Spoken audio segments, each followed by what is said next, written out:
What's up, everybody? Welcome back to another episode of Trinity Road Tape. Today we are throwing it back to the football field. Got the Pitt game pulled up here from last year. Not exactly a winner of a game.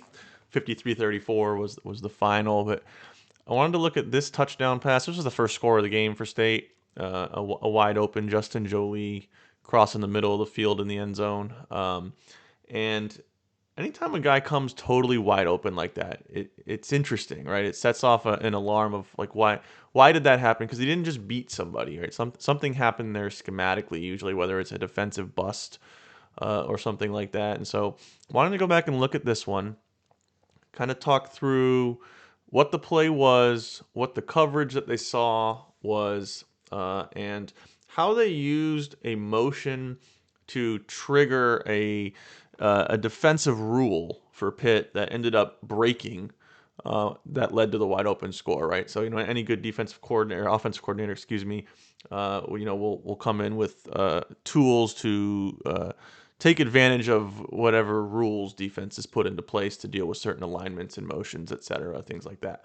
So that's what happens on this play. So starting off here, take a look at the concept that they ran. So this is a split field read for CJ Bailey. So if you have one high safety, you're going to be down here. And if you have two high safeties, you're going to be over here.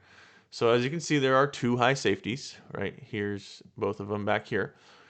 But basically, the way these routes work is you have your cover one and your cover three type answers on the bottom side. So if you get one high safety, you're thinking cover one or cover three. So you're going to get your slot fade right here, right? Classic cover one deep shot. And then the shallow route, which I think is a hitch that's going to convert to an in breaker against press man like you have there. Right, and so if you get cover one, you get your man-to-man out of the slot. You like that. You can take that shot. And then you also have this down here, and then this obviously becomes your access component against cover three, right? So if you get cover three, standard cover three, right? Not any kind of cover three rotation. That corner will be a bail corner, so he'll be gaining depth because he has responsibility back there, and you can take advantage of that space with what you'd call a free access throw. And then at the top, so the classic vulnerability of split field coverages is, of course, the middle of the field. So you're going to get a scissors concept from State up here, which is a corner route and a post route. And the post route obviously attacking the middle of the field back there. And so there's where you're going to be if you get cover two, quarters, anything with the middle of the field open the way that it is.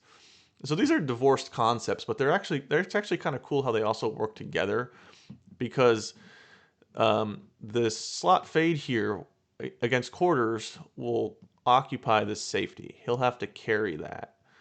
And so he can't poach the backside with the corner route, or excuse me, with the post route. So even though they're completely split as concepts, they do still work together to manipulate space for each other. So that's cool. I think it's good play design. Let's jump into the coverage here. So Pitt is famous for press quarters. That is the Pat Narduzzi thing. That's what you've got right here, right? You got Jolie up here, a little bit off the line, but your corner's there. This is press, and then your safety's back here. So quarters can get very complicated, but a very quick, dirty explanation. What you call quarters meg, which is most of the time how you might see press quarters get played, basically is the corners are playing man coverage on the wide receivers, the number ones, right? So furthest outside guy, number one. And then the safeties are responsible for the number twos, right? The guys on the inside. So State's in a 2x2.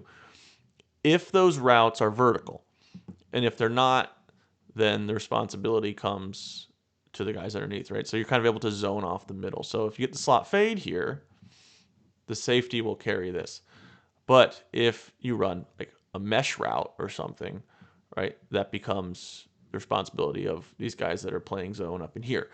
And so you're kind of able to not lose numbers at the top of the defense if you get four verticals, but you're not, susceptible to crossing routes against man coverage. So you're able to kind of get the best of both worlds, which is kind of the quarters philosophy, the match coverage philosophy at play there.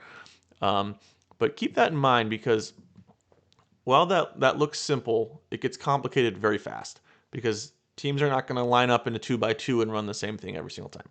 So what you're going to see here is Justin Jolie at the top is going to quick motion into a compressed set over here. So you're still in a 2x2, but you've compressed at the top here, and it's going to trigger a rule for Pitt at the top here. So something there's going to be some communication between the cornerback and the safety, and they're going to have slightly different responsibilities based on the way these routes distribute after the snap because they're in a compressed set. And teams do that to avoid rubs, right? Stuff like that, avoid guys running into each other. Um, and so you're going to go from that kind of basic quarter structure that we just talked about to something different. And you can see it as well, right? So we'll take a look at this cornerback at the top. Right, he's got man eyes. His eyes are on the receiver, squared up on the receiver. And then when Jolie motions in, he's going to get a little deeper, and now he's got his eyes on the quarterback. Right? So now he's got zone eyes. So there's a change there. And what I think is supposed to happen here is now, because they've compressed, instead of him having number one and him having number two, if number two is vertical, instead, he's going to have the first outside and he's going to have the first inside, right? It's a variant of a compressed 2x2 or a stack coverage called banjo, right? Where one guy simply takes whoever goes inside first and the other guy takes whoever goes outside first. And it's basically designed to prevent, your rub routes and traffic stuff like that. So that's what we're going to get here, I think. And so State's going to run this scissor concept from this compressed set, and you're going to watch this take place. So you see you have your three guys at the bottom here, right? These are your zone defenders. So he's going to try to get a collision on him. He's going to try to get a collision on him. Right? He's in the middle. He's going to relate to the back. So we talked about that, the underneath middle zone component there. He's got his eyes on number two. He's got man coverage. And then up here, you see this is the corner that we care about right here, right?